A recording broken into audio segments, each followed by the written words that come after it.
Hi, and welcome to the micro lecture on growth strategies. Every firm has growth strategies in mind, and they vary and they can change over time, depending on where the company is in its life. So, growth strategies, however, are extraordinarily important if you're developing new products, because if your new product ideas don't mesh up with the growth strategies of the firm, the chances of them being acted on are pretty low. So you have to, and you really have to think about, how well am I meshing into the existing growth strategies for the firm with my new product idea. New products are accepted at a higher rate when the new product's relative advantage is clear. The new product is compatible with customers' lifestyles and what they're already doing. The new product is not overly complex, and the new product is easily tried or sampled. In other words, I can try the thing out, purchase it, and I can make a decision whether I think it works for me or not. So let's think about a successful example of that. Of all things, Mr. Clean came out with the MicroPore cleaning pad, which they called the Magic Eraser. And cleaning products come out in the droves every year. I mean, there's just lots and lots and lots of them, and they all make these crazy claims, right? Well, Mr. Clean came up with this one, and it actually works really, really well. Okay, but people didn't know that at first when it was introduced. But once it started to get adopted, then people said, wait a minute, this really is a good product, okay? So the new product's relative advantage is clear. Well, it is. If you use it, if you try it out, you're going to see that it actually works amazingly well with very little harmful effect. The new product's compatible with customers' lifestyles? Absolutely. It's like easy ways to clean. I'm willing to pay money for that, and people do. And the new product's not overly complex.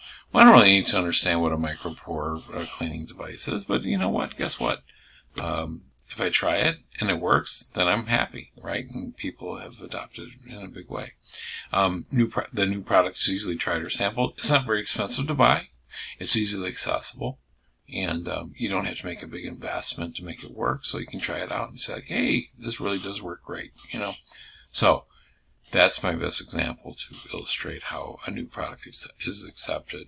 Okay, companies vary tremendously in their willingness to pursue new products, and there's lots of reasons for that. I remember dealing with IBM back when they were the kings of the mainframe, which is where all computing was basically done. And you know what? They really weren't that innovative. They extended their products. They made it better and better as they went along, but they weren't all that innovative. And they kind of created the model for technology companies to follow afterwards that said, I have to be able to innovate, because if I don't, I'll be like IBM. And not to say that IBM's an unsuccessful or a failure of a company. It certainly isn't. But they lost that incredibly strong position because they did not keep up with technology advances. So companies have to be willing to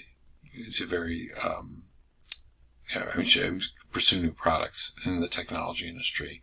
Other industries, it's not so much, so you don't feel it's quite the need. Market pioneers have difficulty with really new products, but may have advantages in incrementally new products, because ultimately there's much less risk to the firm and to the consumer. So, they say, okay, no problem.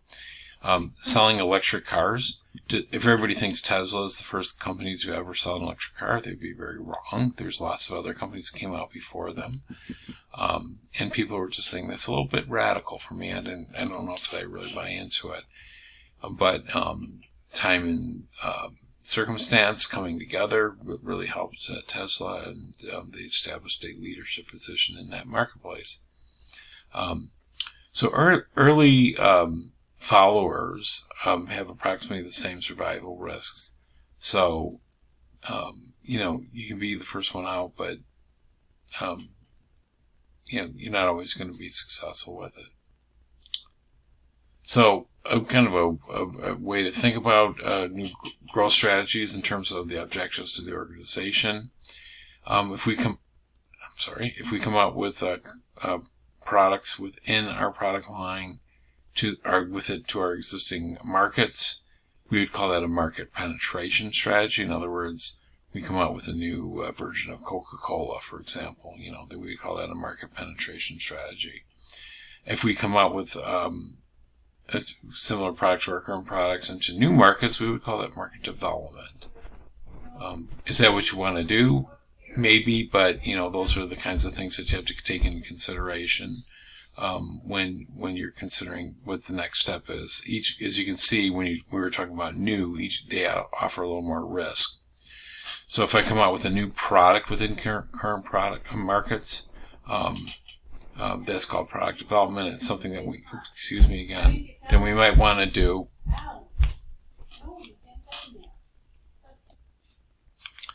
So ultimately, if we're coming out with a new product into a new market, we would call that a diversification strategy because it's departing considerably from our existing strategy.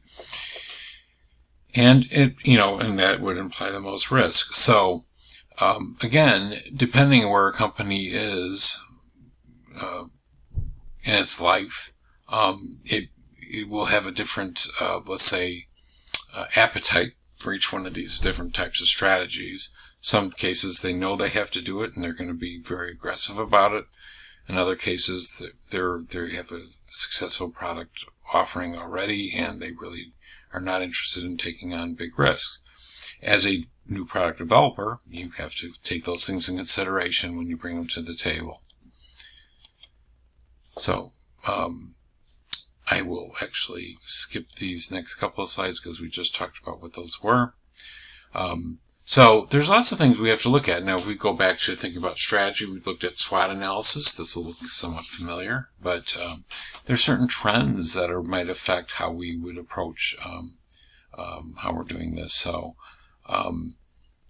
there's an aging of our population. That explains why Walgreens opened up so many different pharmacy stores. They open up a lot. As a reflection of that, and as the population ages out, which is a nice way of saying they are no longer with us, the need for the serving that older population is going to decline, and not surprisingly, Walgreens is starting to slow, if not close stores. There's a growth in the United States of the Hispanic population that could be affecting how you go about thinking about how you market your products, come up with new products. A growth in affluence has certainly been happening over a long period of time, and it continues to. This concern for the environment and social responsibility is a hugely, rapidly growing trend to pay attention to, which I think is great. I'm glad to see that it's actually being acted on, but it's called sustainability. And we think about those things, and I think they're very important to consider. Obviously, how we are actually going about doing things, and what role the internet has in our everyday lives, is also a trend that's hugely impactful. The role of China and, but I would say emerging economies in general, are certainly something that also have to be taken into consideration. So, there's a lot of different things to think about when we think about new products and why we do new products. New products are crucial to growth. It's not surprising that a lot of companies have objectives of their key executives on new product introduction. So, for example, Microsoft, I recall, had one that said that, and I may be wrong about this number, but I want to say like 50% of their revenue had to come from products that were introduced in the last year. So think about that. That's amazing. So new products are making up over 50% of their revenue.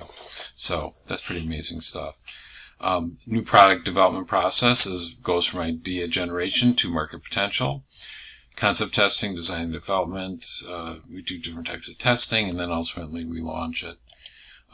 Products evolve through the life cycle, as we mentioned, the introduction, growth, maturity, and decline stages. Each stage is recognizable by its sales and profitability, and carries 4P change recommendations of strategy. I mean, they change depending what stage of the life cycle you're in. Models can be used to forecast sales. That's very complex. There's lots going on there. I gave you a very brief overview. And markets should continuously study the emerging trends. So that wraps up my micro lectures on new product introduction. It's a very involved topic, and there's lots of things we could talk about with it.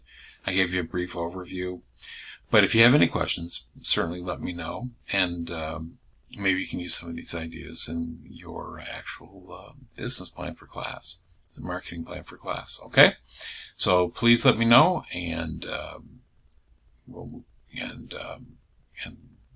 good luck with it.